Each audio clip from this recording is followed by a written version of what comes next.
Bidadari, chapter 213, orang kedua.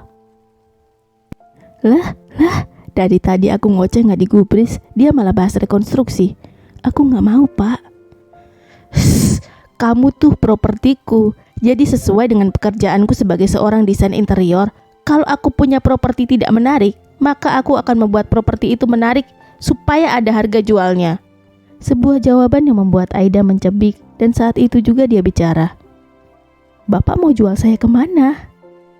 Terserah akulah. Oh, Bapak mau merekonstruksi supaya nanti kalau saya sudah punya suami baru. Lagi-lagi kepala Aida kena peletak. Meski tak sakit, tetap membuat dirinya mengerucutkan bibirnya. Kalau tidak mau dapat hukuman lagi, jangan bicara macam-macam. Sini Reiko. Ya Bapak yang mulai duluan, malah ngomongin sesuatu yang gak ada gunanya kayak tadi. Benar sekali, dari tadi Aida ngomel-ngomel karena Reiko tetap memaksakan diri membuka bajunya. Pria itu tak acuh dengan celetukannya, malah tiba-tiba bahas rekonstruksi yang membuat Aida kesal. Apanya yang gak ada guna? Kini matanya bertautan pada Aida yang tangannya juga ditarik oleh Reiko supaya berdiri.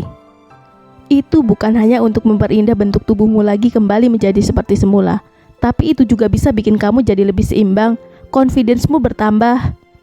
Gak Kalau aku sudah tentukan harus ya harus. Ingat peraturannya, selama kamu tinggal bersama denganku, maka lakukan apa yang aku inginkan. Lah. Belum juga selesai Aida bicara. Dingin Pak. Reiko menyalakan shower dan pol dinginnya jatuh di bawah tubuh Aida. Biar otakmu lebih segar sedikit dan bisa mikir. Saya menggigil Pak. Aida memejamkan matanya. Tanpa persiapan, air itu mendarat di kepalanya. Dan itu masih belum ada jam 3:30 pagi. Jelas aja dinginnya nyelekit. Apa sudah hangat? Katamu tadi dingin. Aku hanya membuat supaya kamu gak kedinginan terus. Bapaknya benar-benar mempermainkan saya ya? Kan bisa sih diganti ke air panas. Yah, sudah tahu Aida kedinginan, tapi Reiko malah membiarkan airnya tetap dingin. Dan justru dia maju ke depan memeluk tubuh wanita itu. Makanya Aida kesal sendiri. Untung aja aku tidak main perasaan padanya. Aku tahu nanti juga kalau Ratu Lebah kemari, dia akan balik lagi padanya. Kalau aku main perasaan, yang ada aku sakit hati. Aida tetaplah Aida. Mau Reiko bersikap bagaimana juga, dia sekarang berhati-hati sekali. Aku memelukmu juga tidak ada rasanya. Tidak ada sesuatu di depan sini yang membuat aku merasakan sesuatu. Reiko bicara sambil melepaskan tubuh Aida dan satu tangannya sudah ada di dispenser untuk mengambil sabun mandi. Lagian Pak, kalau saya pakai yang kayak gitu buat apa? Bapak pengen pegang-pegang itu. Gak cukup pegang punya Ratu Lebah yang sempurna itu. Bapak mau pegang juga dari mainan palsu itu yang ditempelkan di tubuh saya. Cih, kamu pikir aku nafsu denganmu? Lah terus, kenapa Bapak ngotot terus? Tak peduli dengan sentakan Reiko tadi dan cibiran pria itu. Aida memang kalau sudah bicara seperti ini, dia ceplos-ceplos aja. Gosok gigimu biar aku lanjut sabuni tubuhmu. Yah, aku ini propertinya. Mungkin kalau diibaratkan seperti motor kali ya. Disabuni, dimandikan setiap hari supaya kinclong. Orang ini niat sekali memandikanku sampai dia benar-benar memastikan semua bagian tubuhku itu terkena sabun dan bersih. Wow, bisa jadi properti mahal aku. Omonganmu itu gatelin telingaku. Gosok gigimu saja. Yah, daripada Reiko terganggu telinganya dengan ocehan Aida, dia memang memilih menyumpal mulut Aida dengan sikat gigi itu, sehingga tidak ada yang mengganggu dirinya saat tangan itu bergerak menyentuh semua bagian dari tubuh wanita yang kini sedang berdiri. Sedangkan Reiko baru saja jongkok dan membersihkan bagian bawah. Bener-bener aku replacement karena dia gak tahan ditinggal pacarnya. Cicit di hati Aida. Tapi ruangan ini berbeda dan lebih nyaman. Kamar mandi ini tidak ada wangi-wangi stroberi dan tidak ada alat mandi pacarnya. Apa memang hanya dia sendiri yang menggunakan tempat ini? Saat aku masuk kamar mandi ini, aroma tubuhnya lah yang tercium. Padahal dia sudah lama sekali meninggalkan tempat ini. 2 bulan kan? Tapi sejujurnya, Aida memang menikmati kamar mandi itu. Aroma maskulin khas dari tubuh Reiko dengan kolaborasi white musk dan citrus yang kental membuatnya hangat dan menenangkan. Jelas membuat ruang kerja itu memang spesial. Kamar mandinya juga seperti memang hanya ruangan yang didedikasikan untuk Reiko sendiri dengan pekerjaannya. Aku damai dan tenang tidur tadi malam. Dia juga tubuhnya hangat. Kenapa pikiranku nih? Kenyamanan dari benaknya inilah yang membuat Aida bisa tidur pulas walau hanya sejaman. Dia bisa fresh dan gara-gara mengingat ini, Aida grogi sendiri. Kalau sudah, kumur. Aida menggosok gigi lebih lama dari biasanya. Dari pria itu menyabuninya sampai selesai. Makanya Reiko baru menyerahkan gelas kumurnya di saat dia ingin membilas tubuh Aida dan kini menyalakan shower lagi. Tangan Bapak, aku bersihin bagian dalamnya. Aida benar-benar merasa terganggu saat memang jari Reiko masuk ke bagian inti tubuhnya. Diam, Reiko tak mau diprotes. Bapak nih, kamu milikku, propertiku, jadi apapun yang kulakukan, ya diam. Cicit Reiko lagi.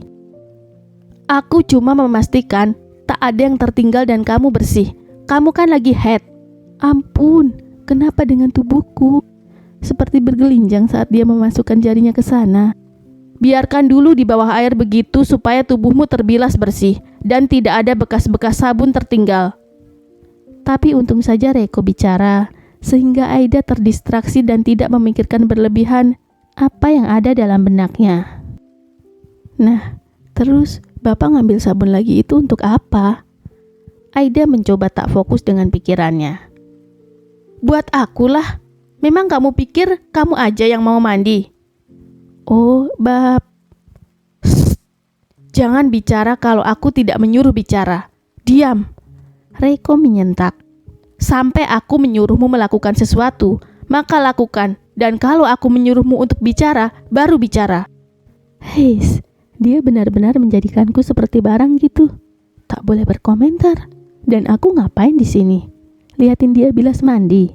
Gerutu Aida di hatinya.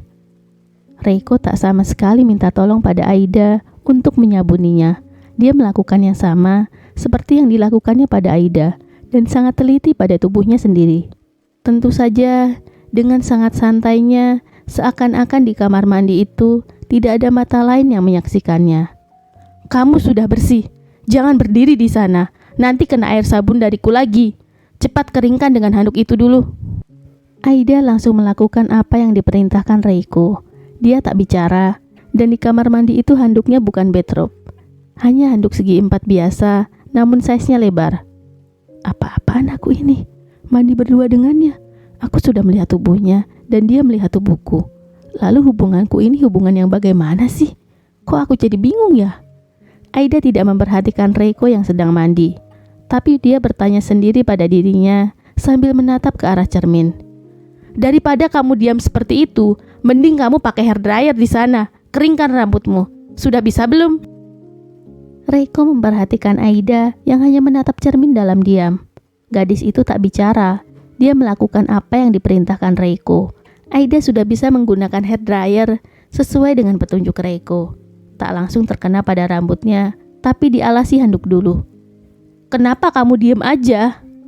Melihat Aida yang sudah tidak lagi berceloteh, padahal dari tadi dia ribut saja. Makanya Reiko yang sudah mematikan shower mendekat ke tempat Aida berdiri. Sambil tangannya juga baru mengambil handuk, dia bertanya. Kenapa cuma melirikku saja? Kan aku nanya, kamu kenapa diam aja? Saya kan boneka Bapak, cuman dengerin apa yang Bapak perintahkan. Bicara kalau disuruh bicara, dan sisanya harus diam. Tak boleh berkomentar apapun yang Bapak lakukan, kan? Kata-kata Aida yang merupakan sindiran untuknya diladeni Reiko dengan tawa kecil. Iya, tadi dia menyuruh Aida melakukan itu. Kenapa dia lupa? Ayo ikut aku. Perintahnya lagi sambil menggandeng tangan Aida, membuat wanita itu yang malas-malasan mengikutinya terpaksa. Dan Reiko tidak niat lagi untuk menanyakan diamnya Aida. Loh, tapi ini karena arahnya bukan ke pintu kamar mandi. Aida protes. Jadi, dinding ini di dalamnya ada ruangan, Pak. Aida jelas terheran-heran. Ketika Reiko entah bagaimana ceritanya, Aida tadi tidak memperhatikan tangan suaminya sudah membuat dinding yang tampak kaku menyibak ruangan di dalamnya.